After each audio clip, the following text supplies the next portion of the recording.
Bonjour, ceci est un tutoriel pour vous expliquer comment mettre en page sur plusieurs colonnes votre site de marque sur le site web Crealead.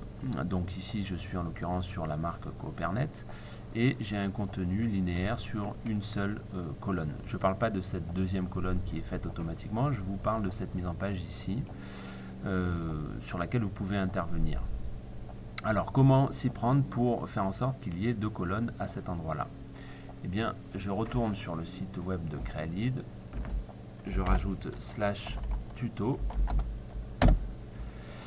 et là pour l'instant c'est simple, je n'ai qu'un seul tuto qui s'appelle optimiser son site web Crealead. Je clique dessus et je vais chercher ce qui m'intéresse, c'est-à-dire ici mettre en page sur plusieurs colonnes.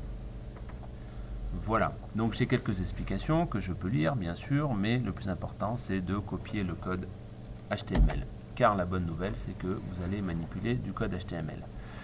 Je retourne sur la page de ma marque, je clique sur modifier et je vais sur le champ description. Alors pour que ce soit plus pratique, je vais agrandir ce champ et je vais dans le code source. Donc ce code source, je vais le coller, ce code source que je viens de copier, je vais le coller à l'endroit où je veux mettre plusieurs colonnes. Je colle et je vais essayer de le comprendre à minima.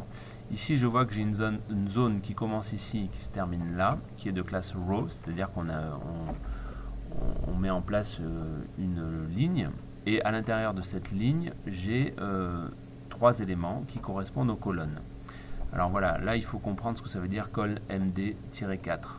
Col, ça veut dire colonne, MD, ça veut dire que cette colonne apparaîtra, mais MD pour médium, quand l'écran sera de taille moyenne à grande, c'est-à-dire à partir à peu près de 1000 pixels de large.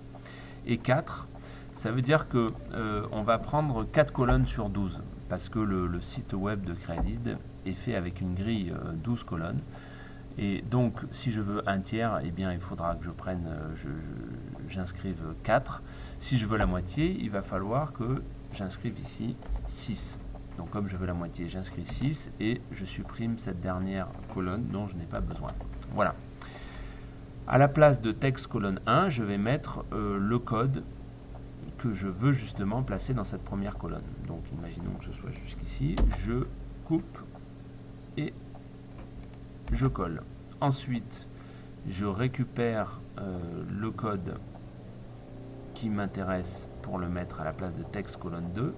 Donc c'est le code qui suit. Je coupe. Ah, j'ai pas coupé comme il fallait.